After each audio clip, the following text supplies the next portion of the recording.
Good evening, everyone. I'm Greg Catamatori, the Planning Director. And this is the third meeting in a series of meetings around the potential future open space use of the East Gloucester School site. And I'm just going to go through a couple of slides before I introduce the folks from Weston and Sampson that have been working on the design of this project. So I'm just going to cover a couple of slides. Just in the event that folks weren't able to attend the first couple of ones, just a little of background. Again, this is the combined, this is part of the school building project for the combined East Gloucester and Veterans School. So as a part of that process, there was a commitment to compensate for some of the open space lost when that site was redeveloped. And the East Gloucester School site was chosen and is actually part of legislation that it's supposed to be converted to open space. The school committee has surplus the property, so it's now available for the development as open space. And I will go into the timeline a little bit. We have been slightly delayed, but I think things are still on target with what I believe I outlined actually last summer. So the opportunity here is, as you all know this site pretty well. Well, I skipped one ahead.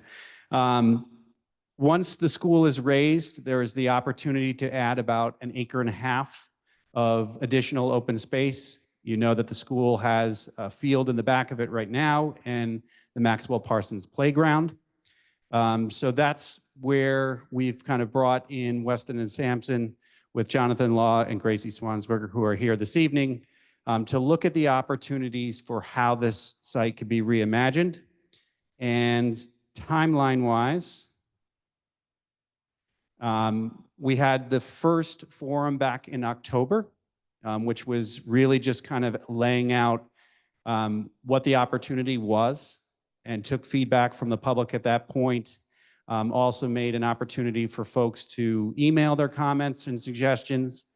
And with that, there were a couple of options that were presented at a second meeting, which we had hoped would be in the December timeframe, but due to holidays, we kind of slid into the January timeframe. And again, we got some really good feedback. And I think what you're going to find this evening is going to be a little combination of the two options that were presented with a few more elements that have been added based on the feedback, not only from those two forums. Also, the Open Space and Recreation Committee discussed this at their meeting and kind of consolidated the comment that they heard. And we also provided them with the emails that we also received from the public. So one of the things that will probably be on folks' minds after this evening is what will happen next. So I just want to, again, that little bit of a slip of a timeline. We were not sure whether or not demolition would be initiated earlier in the construction season this year. I'm confirming now that it will not happen until later in the construction season, so probably not until the fall. So that space will continue to be able to be used as is until such time that the demolition of the school begins in the fall. And the next steps, again, after this, will be taking this concept design and turning it into final construction drawings to be bid. And that's also being coordinated with the demolition plan for the site. So with that, I will turn it over to Jonathan Law, and he can walk through the modifications and the final concept design. Thanks, Greg. Everybody hear me okay? Good evening. Thank you for attending. See some faces that I recognize from last time, so it's good to see you again. As Greg mentioned, we've been working on this project now since last fall. I can't believe it's already nearly May of 2024. And the plan that we present to you tonight is a combination of the feedback that we heard not only at the meetings, but also from emails that you sent in to Greg and his team and the city staff. So we're really excited about this plan. We hope you are too. We obviously, as designers, want to create the best possible open space for the neighborhood and the city. And we think we've managed to achieve that. We think that we've incorporated all the scope items and various wants and needs that people spoke up about. So if you remember last time we presented 2 concepts, it was overwhelmingly chosen concept number 2 that people preferred. There were some elements of concept 1 that people also liked that we've introduced into this final concept. I'll just go through the list. So there were wanted to be a permanent location for some porta potties. The idea of a permanent bathroom was floated around, but due to the cost of that, that was value engineered out, unfortunately. Lawn moguls from design concept 1 were also a preference that people wanted to see in this.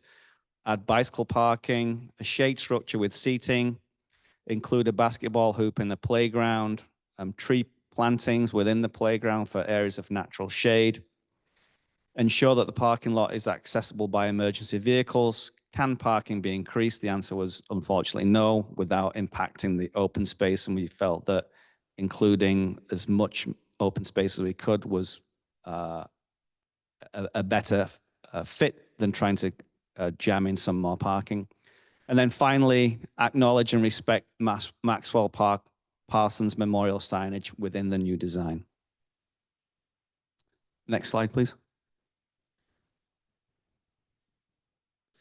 So this is the preferred conceptual master plan that you see. Again, it was concept 2 with some minor adjustments and some additions that were part of concept number 1.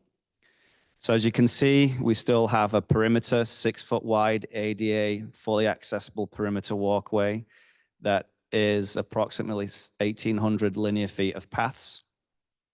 And we have 31 parking spaces split into a lower and upper parking lot with new stair connections from those spaces. A reconfigured island with new planting that again welcomes you as you enter the site either by foot or by vehicle. Along the ADA perimeter walk, there's moments of respite, so bench seating with areas for wheelchair able people to sit by the people on the benches. There's a space for a U10 soccer field. That's still to be determined whether it'll be striped all the time, but that green open space in the middle does facilitate a U10 soccer field. As we keep moving to the east, there's a smaller lawn area that's kind of the activity lawn area. So it has some tree plantings, some moguls that we heard people liked, an area for some hammock seating, and then finally an addition of a shade structure with some swing seats. If we then keep going to the south, we have a space for new bicycle parking, which is located closer to the playground.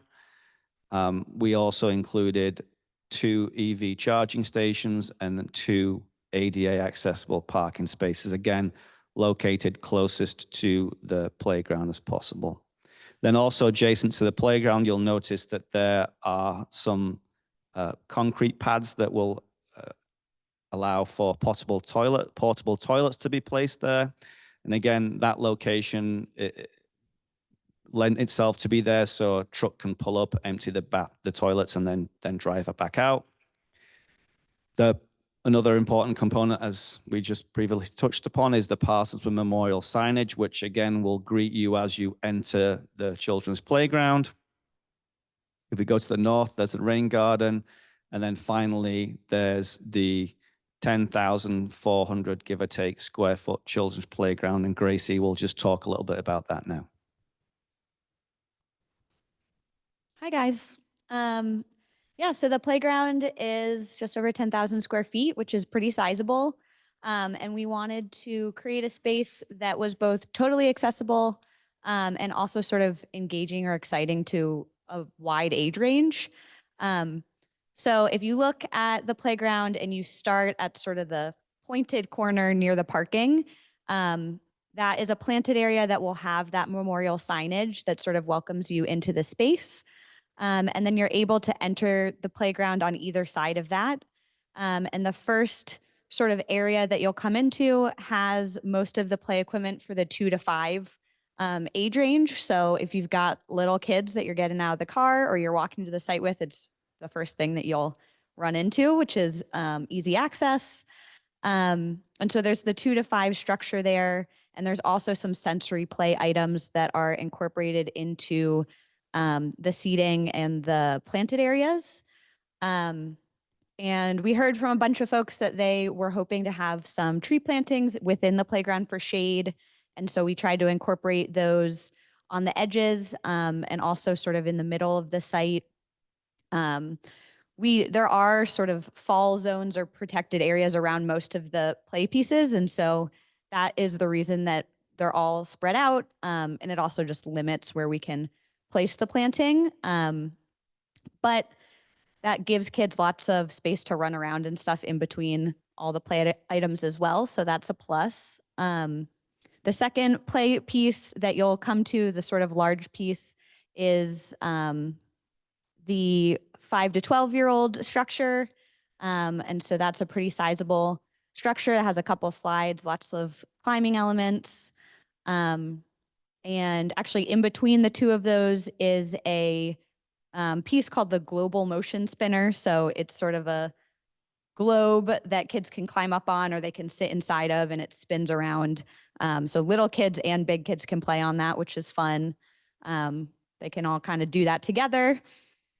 And then the far side or the north side of the playground is where all the swings are. So there's a bucket swing that a bunch of kids can sit in all together and is accessible. And then there's also just some typical swings, and those can be for toddlers or they can be for bigger kids. And yeah, and then there's seating that's incorporated along those planted edges as well, so that there's plenty of space for parents or anyone else who's hanging out with their kids at the playground. I think that covers it. Thanks, Gracie. I'll also just add that we added the playgrounds fully ADA accessible, as Gracie mentioned, and the surfacing is safety surfacing. So again, if kids do happen to fall off any of these elements, it's the safest material for them to fall onto. Does it prevent injuries? Not fully, but you bounce more than you would break something. Also, one thing, we did also add a basketball hoop within the playground, which again is something that we heard people wanted. And then finally, as Gracie mentioned, there are some stone amphitheater seat walls within the playground. So they offer areas for kids to sit in like a classroom environment if they want, but also, kids, as we all remember, they like to play on anything. So these stone seat walls could also be used as a play element and not just for seating purposes. So I'm going to go through some renderings now that basically take us from the lower parking lot all the way around the park. So to give you some ideas of what this plan actually looks like. But before I do that, I'll just mention, so you might look at this plan and say, well, the proposed trees that I see look pretty sparse and, that we could do with more. The graphics that you see here are basically how the trees will look within either the day they're planted or the first couple of years. So we've spread them out to allow room for growth. We don't want to put trees too close together. Obviously, we thought about that, providing shade, but also still keeping areas of open space for kids to play in as well, because running around an open lawn is also exciting. Go to the next slide, please.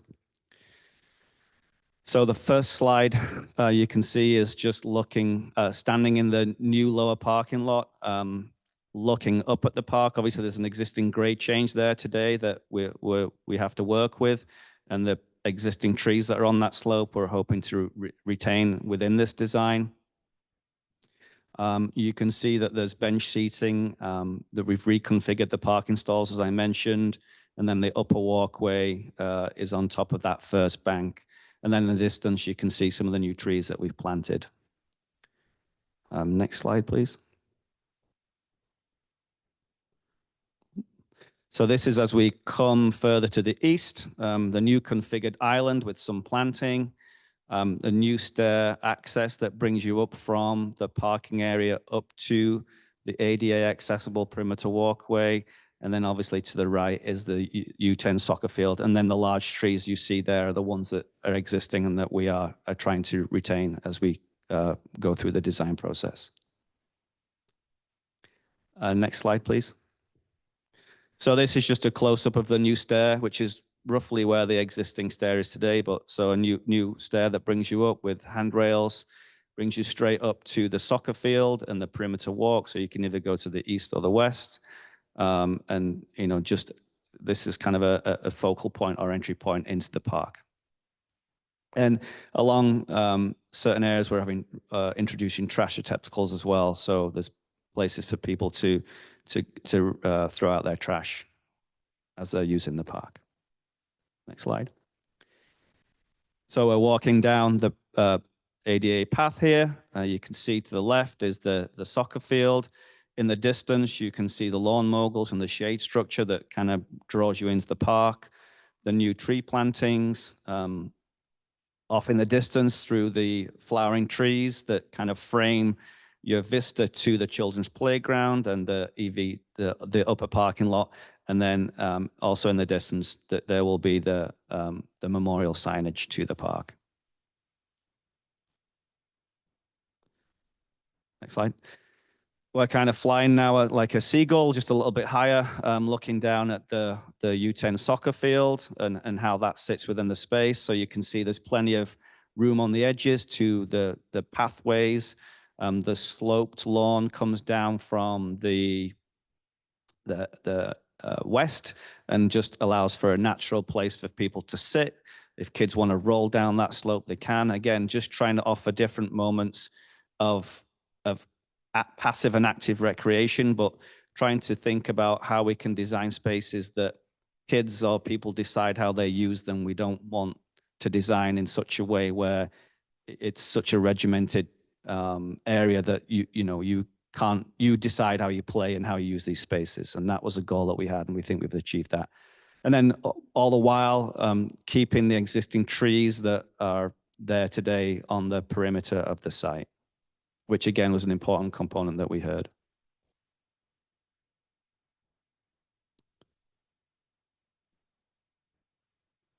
And then we'll just come back down to eye level, looking at the soccer field. And everybody's having fun out there, so. So now we're coming back towards the playground. You'll see the EV charging stations, the portable toilet locations. Again, as I mentioned on the plan, the bike racks located closer to the playground. You'll see, as Gracie pointed out, there's a planted area as you enter the playground that welcomes you, and the Parsons Memorial signage is in that location. I know today, currently, it's on a piece of granite. We wanted to keep the existing sign, but raise it higher so it's more at eye level for people to notice it more. So it could be a new granite column that, again, below that has maybe rules of the park on there. So it serves more than just being a dedication to that one location, but still honoring Maxwell Parsons, as it always has done.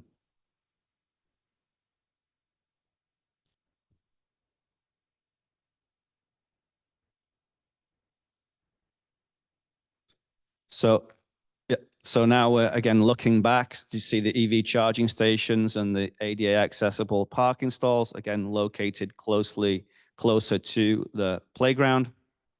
You see the new trees that we're proposing. The flowering trees kind of helped us to visually let you know that you're at the playground. So, again, it just trying to provide color and texture. You see the bike racks and the lawn moguls. So this is kind of the sort of active section of the park with structured play and also non-structured play. And you can see the Parsons Memorial signage that I mentioned, that we've raised it up and made it more prominent within the site.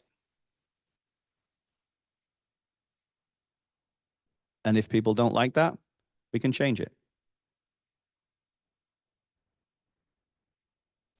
So we're now continuing our walk down the perimeter pathway, looking into the playground. So you can see around the perimeter, there are moments where we've softened it up with some boulders, with planting, with trees, but all the while still providing great access in and out of the playground.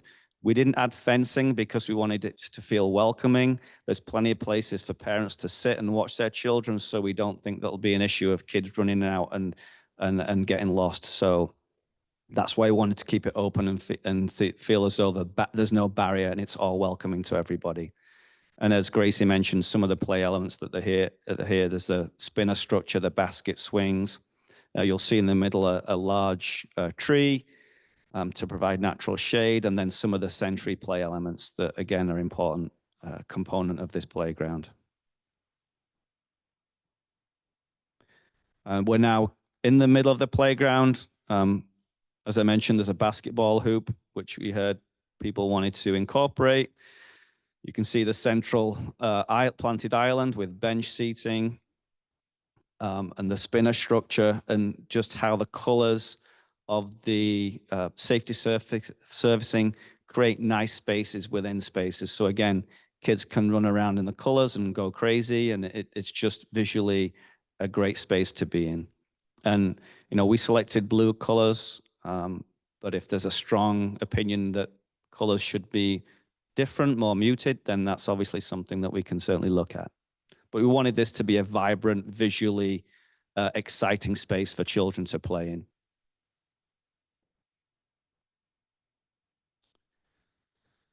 So we're now, again, kind of in the middle of the parking lot, in the middle of the playground.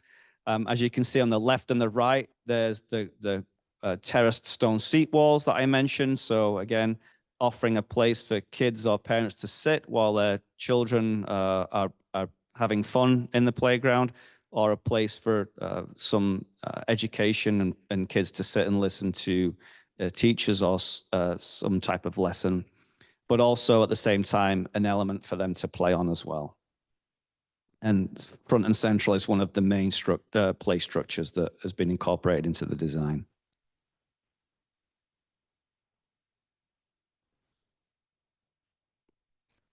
On this one, you can see the basket swing. Again, you can get multiple kids in the basket swing. My kids themselves love those. Play structure off to the right-hand side, excuse me, just across the perennial planting of the lawn moguls, and then obviously ornamental tree plantings. And you know, our goal is to plant as many native plant species as we can, so helping with the diversity of this area. And then again, you can see the main safety surfacing, and then the terraced stone seat walls. And then if we just raise up a little bit, you can see the larger structure, which is the 5 to 12 play structure. The ADA walkway going around the perimeter of the playground, moments of bench seating. And then this is, you know, just an overall aerial view of the playground. So now we're going to walk back towards the soccer field. So obviously playground in the distance, ADA perimeter walkway. This is the rain garden that will help to facilitate some of the stormwater in a natural way. And there's the ADA accessible path on the opposite side of that as well.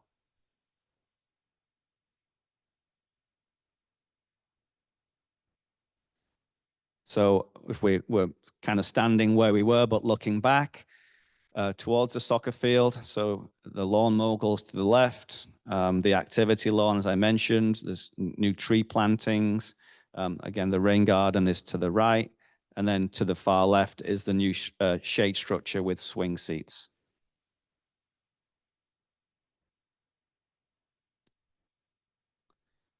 So we're now standing in the middle of the moguls, looking back at the rain garden and the perimeter walkway as it goes to the east and the west. Next slide.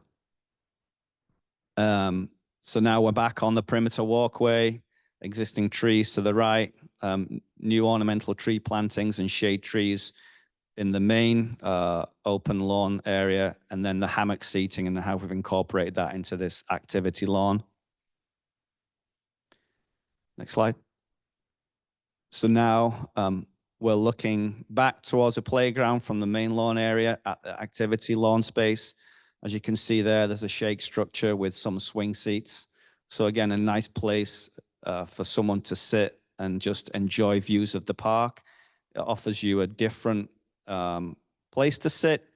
I don't know if people have been to the North End in Boston, but there's some swing seats there under a shade structure that are really nice to sit in. So, you know, get a nice summer's day, fall day, sitting on there, swinging back and forth. It would be a great place to be while your kids are just going crazy. And as I mentioned, bicycle parking was a want that people asked for, and we've incorporated that into this plan. And just another view, looking back towards a playground and of the shade structure with the swing seats.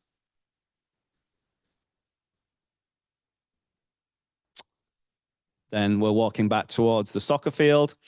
So existing trees on the right and the slope that comes down, the 6-foot pathway that meanders through this space with, again, moments for bench seating for people to take some respite. And then finally, I'm going to finish with 2 aerial views of the design. 1 second.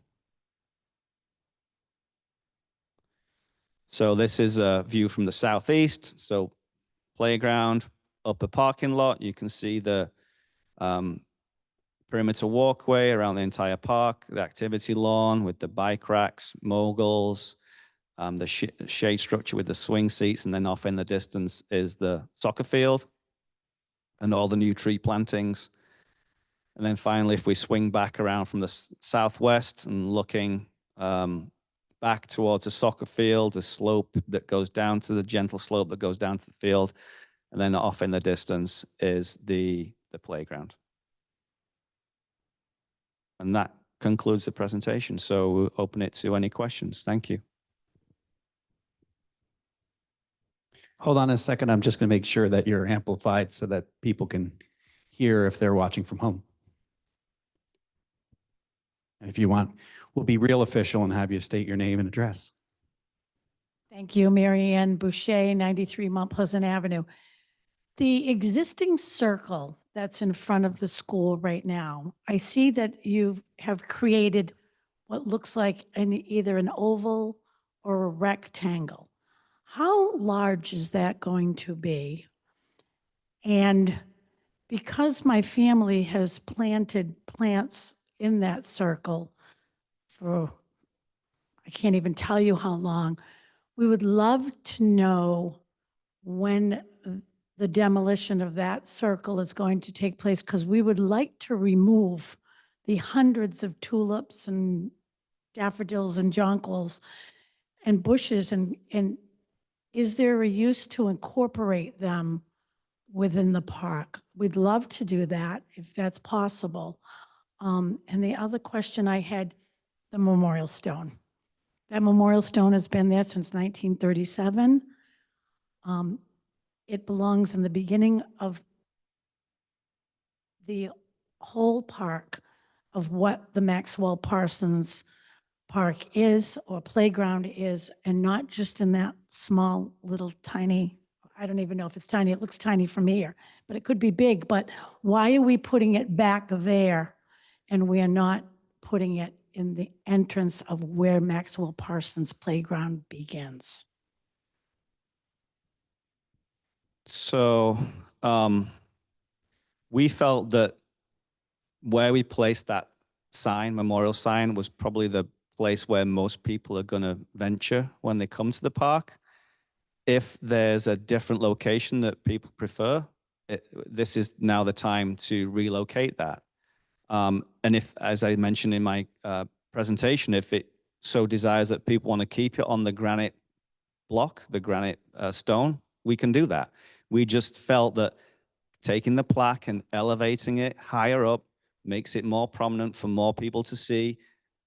Maybe people today don't see that because it's low down. You know, we're all, we tend to just miss things that aren't right there in front of us, which is why we wanted to raise it up and give it more prominence.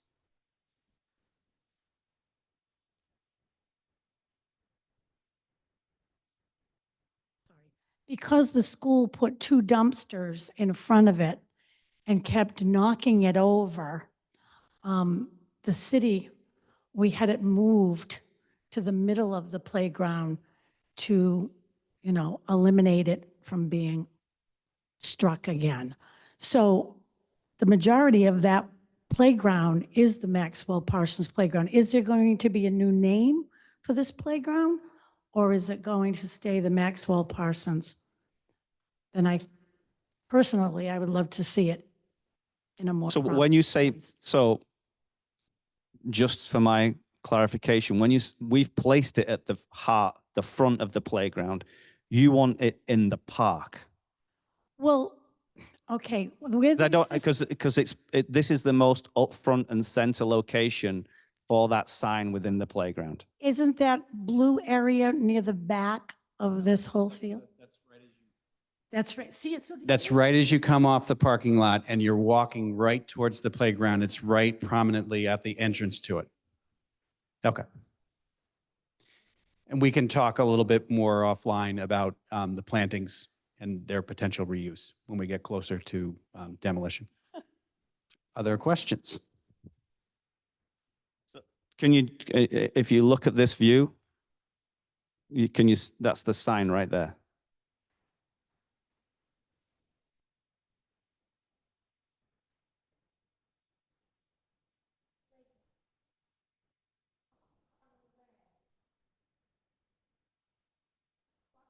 Yeah.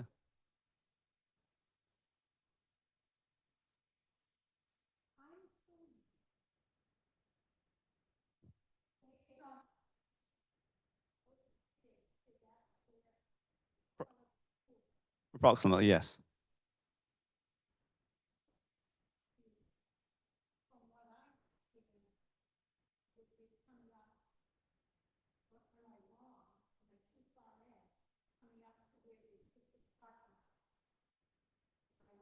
No, yeah.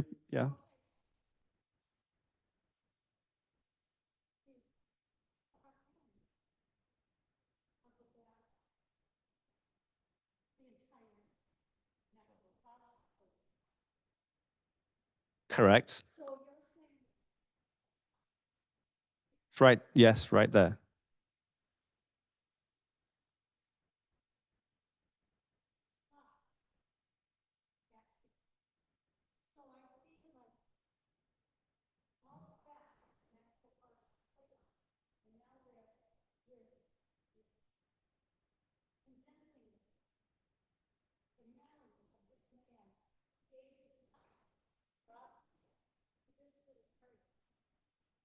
So I just want to be clear. The size of this playground versus the current playground is much larger.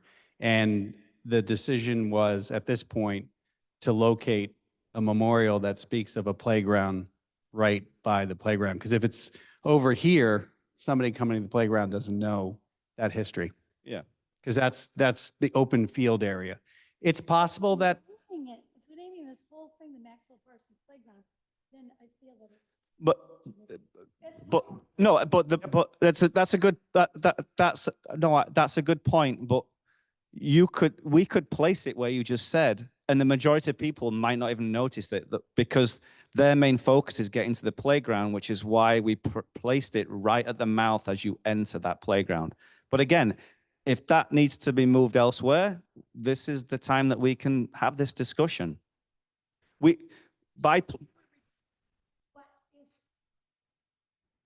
man gave his life and Joseph Mados Yeah, saved yeah. his life. And I feel like we feel very strongly and advocated for years to honor these 2 men. And I also feel that Joseph should have been honored here. And I know he's not going to be, but these 2 men gave their lives for our freedom and then their families, or not Joseph, but Maxwell Parsons' family gave that land to our children. And I just feel it looks like it's not going to me. And it's hard for me to even imagine, to be honest, really hard for me to imagine. But I just felt like it should be at the top of the stair and entering. But so those stairs, not many people are going to enter the park at those stairs. They're not. Okay. Hi, I'm Daniel Morris, 363 Essex Avenue. I'm the chair of the Open Space and Rec Committee. Thank you, Jonathan and Gracie, and to your firm for listening. I think you've achieved a design that takes into account many, many, many of the comments, and you've weighed them and somehow come up with something that is, to my mind, very satisfying. So thank you for that. I did have one question about the basketball hoop and in its location. That area you said had the soft surface. Of course, a basketball hoop needs a firm surface. Is there a demarcation or some way of knowing when you're stepping from one to the other? Yeah, as we get into more detail, we could provide a colored zone around that area. We heard that it didn't need to be a half court or a specific basketball demarcation or shooting line. I don't know what you call it because I'm not. I meant simply for not for sport, but for indicating where you're going from hard. Yes. Yeah. That could We could do that through the color of the surfacing. Yes. Okay, thank you. Yes, there are currently two hoops. They're in poor condition, and they don't face one another. They're kind of for just taking shots. Yeah. All right, thank you. Again, if we wanted to put a basketball court in here, that's all we would have fit in that one zone. So. Hi, Sarah Shemkus, 4 Arnold Way, right around the corner there.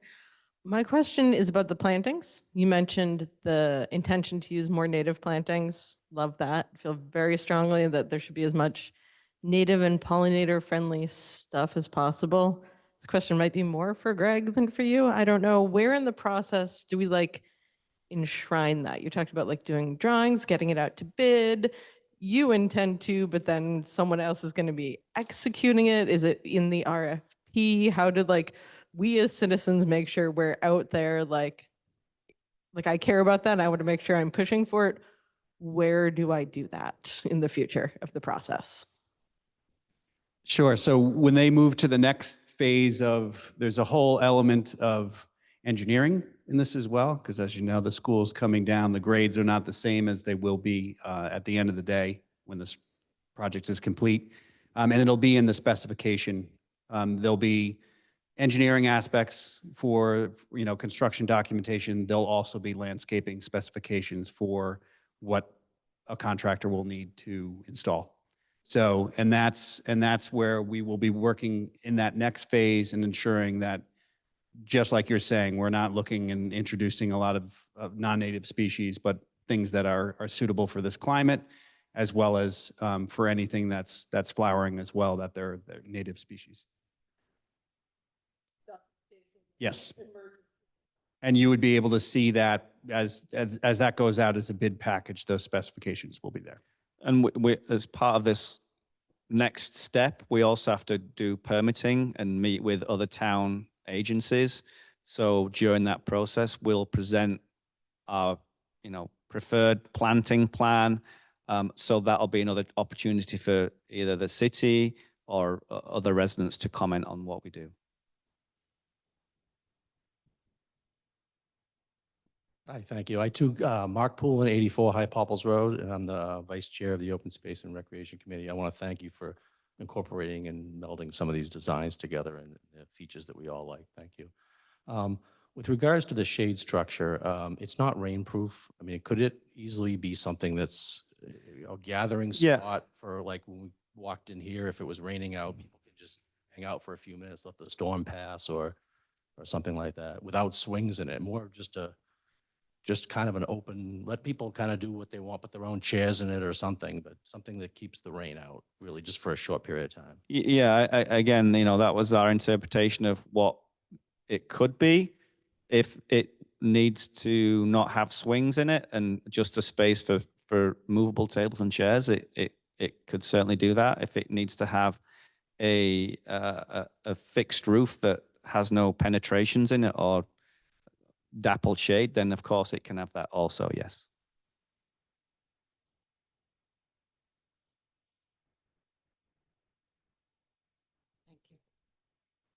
Hi, Patty Amaral, 14 Myrtle Square. I know I came to some of these meetings. I think I've been to all three of them, maybe. When did it happen to lose the whole softball aspect of it? The little girls in this area, if I'm correct, lost a lot when they lost this field, then they lost Matos. And they have I don't think they have a place to go right now. I could be incorrect. I'm not in East Gloucester, but it just doesn't say, it seems so complicated for something that should be so simple. My feeling is I like to see a green, place where it could soccer, but also softball for these little girls. I played Riverdale Rockets on that field in the corner, so I know it can be done. So I'm just not understanding where we lost that. And I don't know what the word is, that there's not many people here tonight. I feel like, is this the final design we're looking at now? Or Yes. this is the final design. So I guess anything I'm saying is kind of fruitless.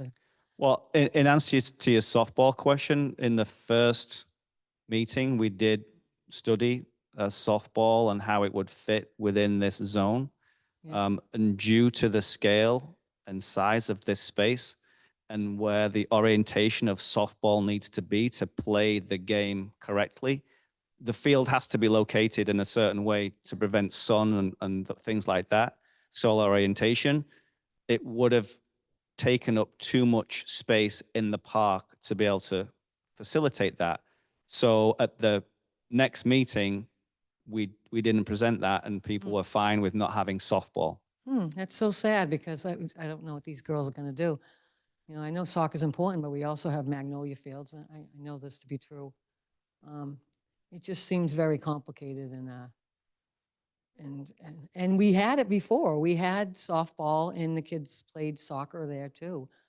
I played for Riverdale Rockets. It doesn't have to be a perfectly scaled softball field because these kids are little. So it doesn't matter, because the time is already gone. The clock is already ticked. So again, as I mentioned, the central green space is flexible. Yeah. It's not a permanent fixture for a U10 soccer field. It can be striped to be a U10 soccer field. It can be unstriped. It can be just an open green space. So if there wants to be, or the need to have softball there on not a designated field, you could still do that. How about the playground equipment that they have there? My granddaughter goes there. It seems like it suffices. You're going to be taking that away, or how does that work? Yes. What will you do with that? Will you find an underprivileged place to put it, or you just put it in a big dumpster? That's up to the city, not for me. But so the city will have a chance to give it to somebody another place that could. Perhaps. But if you wanted to reuse that, the cost to do that it doesn't make sense. It's almost cheaper to put in new play structures than try and edit those and move them into a new location. It just doesn't, feasibility and financially does not make sense. Yeah, I know. I did the playground at Veteran School. That got thrown in the dumpster too, as well. Another question I have is, during this whole process, there was a certain amount of money that was set aside for this. It surely was not this, what I'm looking at here. Where is that money coming from? If this is the final design, I think you're probably prepared to say how much this costs right now. Can you throw that figure out to us in some form of? That is the next round that we will include cost estimates to the city of how much this will cost.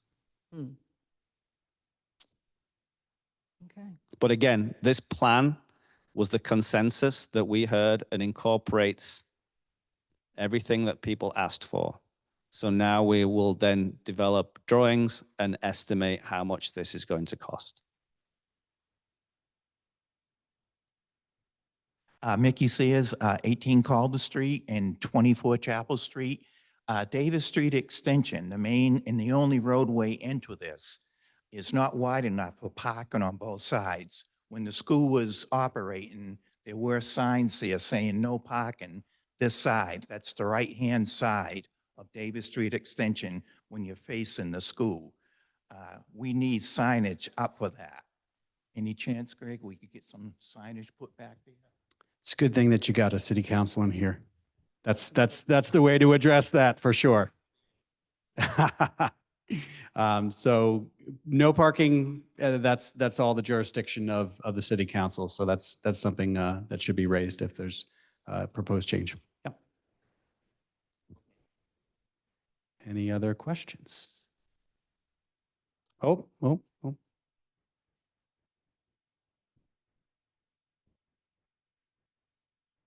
The most important question the children have asked me to ask, and I almost forgot.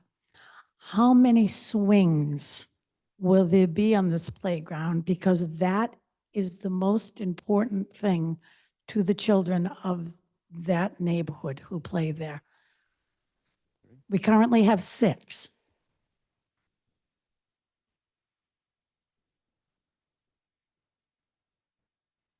I think there's the one basket swing, and then I believe there's 3 swings on the main structure itself.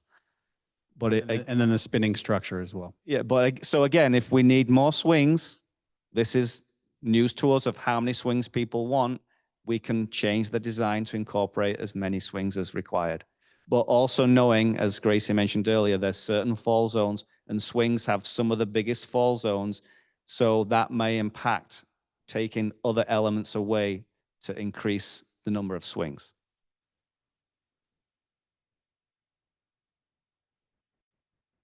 Right.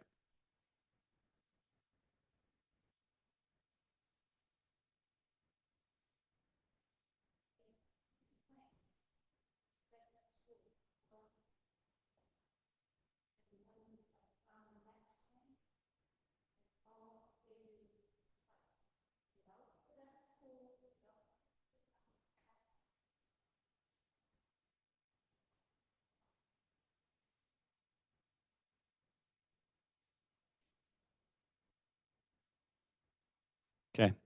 Noted. Thank you. Right. Unfortunately, we can't have everything. So as I mentioned, if we want more swings, something else may need to go away to create that fall zone for those swings.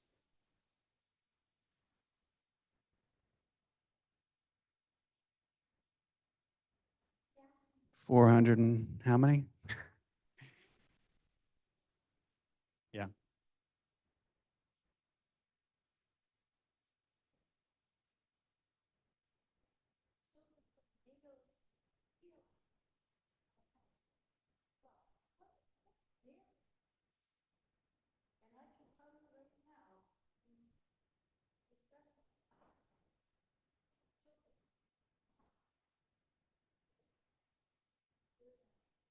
We'll look into that. Thank you.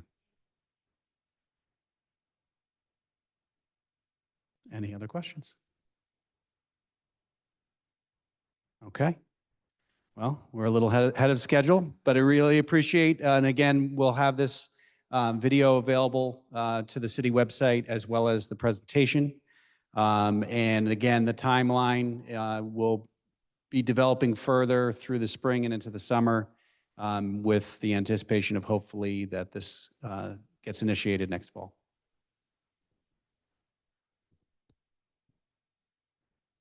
Yes.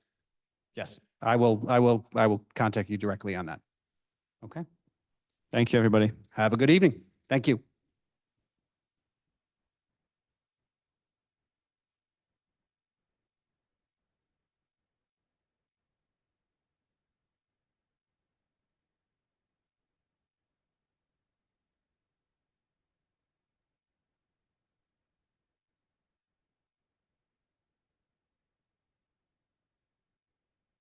Or is that just kind of like a placeholder with more details to come?